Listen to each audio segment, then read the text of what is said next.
جسے وسوسے آتے ہوں وہ کیا کرے؟ دیکھیں، اس میں دو تین چیزیں ہو سکتی ہیں۔ پہلی بات تو یہ ہے کہ وسوسے کے سبب پر غور کرے۔ بعض اوقات کیا ہوتا ہے کہ وسوسے کا سبب یہ ہوتا ہے کہ بندہ ہر ایک کو سن رہا ہوتا ہے، ہر چیز پڑھ رہا ہوتا ہے۔ جیسے آج کا زمانہ ہے، آدمی سوشل میڈیا پہ سیدھوں کو بھی سن رہا ہے، الٹوں کو بھی سن رہا ہے، ان کو بھی سن رہا ہے جو دین کی طرف بلا رہے ہیں، انہیں بھی سن رہا ہے جو دین سے دور کر رہے ہیں، انہیں بھی سن رہا ہے جو کہہ رہے ہیں کہ بھئی 1400 سال سے جو دین سمجھا گیا وہ درست ہے، اور اب جو نئی تشریحات آ رہی ہیں یہ غلط ہیں، اور انہیں بھی سن رہا ہے جو یہ کہتے ہیں کہ 1400 سال سے غلط سمجھا گیا، جو میں کہہ رہا ہوں وہ صحیح ہے۔ انہیں بھی سنتا ہے جو ولیوں کی محبت دل میں ڈالتے ہیں، اور انہیں بھی سنتا ہے جو ولیوں کے خلاف بکواسی کرتے رہتے ہیں۔ تو ہوتا یہ ہے کہ جب بندہ دو طرح کی آراء سنتا ہے اور دونوں طرح کے دلائل سن رہا ہوتا ہے تو خود آدمی اتنا صاحب علم ہوتا نہیں، تو اب وہ ڈبل مائنڈ ہو جاتا ہے، وہ کنفیوز ہو جاتا ہے، اور پھر کبھی ادھر خیال جا رہا ہے کبھی ادھر خیال جا رہا ہے، اب آ کے کہتا ہے یار مجھے وسوسے آ رہے ہیں۔ تو اس وسوسے کا سبب تھا غلط لوگوں کو سننا یا غلط لوگوں کو پڑھنا۔ اخبار میں کالم لکھنے والے وہ اتنے غلط زیادہ ہیں، صحیح والے کم ہیں۔ کتابیں لکھنے والے، ناول لکھنے والے، ناول کی اکثریت غلطی پر زیادہ ہوگی، صحیح والی چیز کی طرف کم ہوگی۔ تو بات یہ ہے کہ اگر یہ سبب ہے تو پھر اس سبب کو ختم کریں کہ غلط لوگوں کو نہیں سنیں، غلط لوگوں کی چیز نہ پڑھے، صحیح سنیں، صحیح پڑھے، تو آہستہ آہستہ یہ چیزیں ڈم ہوتی جائیں گی۔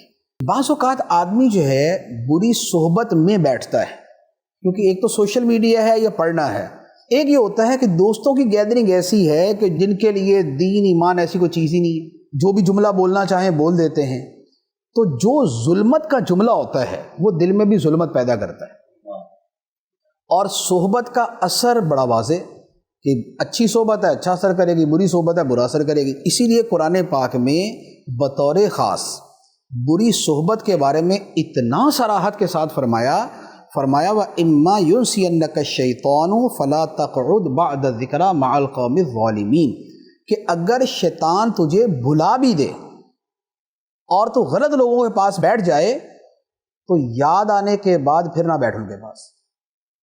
اس کا مطلب یہ ہوا کہ ان کے پاس بیٹھنا جو ہے یہ تباہ کرتا ہے۔ تو اب کیا ہے کہ اگر ہم غلط نہیں پڑھ رہے، غلط نہیں سن رہے، لیکن بیٹھتے ان لوگوں کے پاس ہیں کہ جو کبھی دین کا مذاق اڑا دیتے ہیں، کبھی مولوی کا مذاق اڑا دیتے ہیں، کبھی پیروں کا مذاق اڑا دیتے ہیں، کبھی کوئی موضوع لے کے بیٹھ جاتے ہیں، تو یہ سن سن کے بھی دماغ خراب ہونا شروع ہو جاتا ہے۔ تو یہ بھی ایک وجہ ہوتی ہے۔ تو لہذا جب اسباب کا پتہ چل جائے تو بندہ اسباب سے دور ہو جائے۔ اس کے بعد کیا ہوتا ہے کہ ذکر الہی کی کثرت یہ بہت سے وساوس کو دور کر دیتی، اسی طرح درود پاک کی کثرت بہت سے وساوس کو دور کر دیتی ہے۔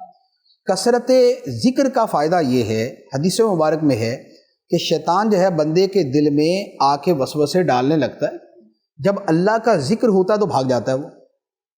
اور یہ جو آیت مبارک ہے نا، من شر الوسواس الخناس، کہ میں پناہ مانگتا ہوں وسوسے ڈالنے والے کے شر سے جو خناس ہے۔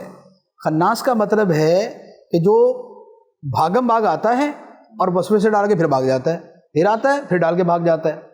تو بندہ جب ذکر الہی کرتا ہے تو یہ وسوسے ڈالنے والے شیطان جو ہے اس سے بھاگ جاتے ہیں۔ اور یہی معاملہ درود شریف کا ہے۔ درود شریف بڑا کثرت سے پڑھا جائے تو آہستہ آہستہ جو ہے نا شیطان بھاگنا شروع ہو جاتا ہے، اور دل پر ایمان، سکینہ، اطمینان یہ اترنا شروع ہو جاتا ہے، تو یہ وسوسوں سے جان چھوٹ جاتی ہے۔ باقی یہ ہے کہ اس کے ساتھ وسوسہ دور کرنے کے لیے اعوذ باللہ من الشیطان الرجیم، یا یہ ہے کہ اللہ ربی لا شریک لہ، یا جو ہے سورہ فلق، سورہ ناس، یا آیت الکرسی، تو یہ جو ہے وہ آیات اور وظائف پڑھے جائیں تو اس سے بھی وسوسہ بھاگ جاتا ہے۔ لا حول ولا قوت الا باللہ، اس کے پڑھنے سے بھی وسوسہ دور ہو جاتا ہے۔